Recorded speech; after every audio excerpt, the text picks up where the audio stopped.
Welcome to Hindsight is 2020. I'm your host, Blake Hines, and today I'm joined by Ashlyn Grace Brothers and Logan Dial.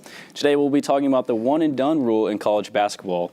And the one and done rule basically is an eligibility rule to allow players that have to be out of high school for at least 1 year to be able to be eligible for the NBA draft. So what do y'all think about this? Do you agree with it and do you not? You know, I personally agree with it. I think that that's a great time for them to be able to develop not only as an athlete but as a person too. I think that just automatically putting them into that position where they're succumb to fame, succumb to, that large sum of money can be dangerous. That allows them to, be able to be in a position that they're not used to at all. And so I think that having that 1 year to be a little bit more grounded, to work on their skills, is going to be really beneficial for them and the team as well. I completely agree. I mean, imagine being 18 in high school. You're a high schooler, you live with your parents, and then all of a sudden you're on an NBA team. That's one of the most, grown-up, crazy environment. You're a celebrity, basically. So, how could you handle that?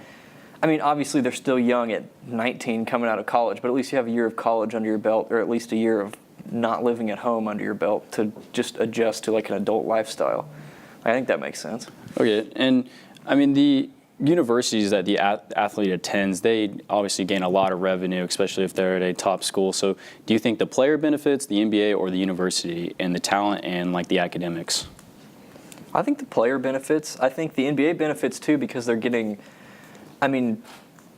more well-rounded, mature players coming into the league regardless because they have to be of a certain age or at least a certain extent out of high school. I mean, they would still be getting those players and they'd still be good, but they wouldn't be as polished as they would be after a year of college basketball, which I think is important. You could argue either way, but I think that ultimately it benefits everyone. I think that there's a reason why that rule is in place, and I think that they've run through every possible scenario, every possible outcome, and I think this benefits the player because of the time. I think it benefits the team because they have a better player. Okay, well, I want to thank my hosts Logan Dial and Ashlyn Grace Brothers. That's it for Hindsight is 2020. I'm your host, Blake Hines.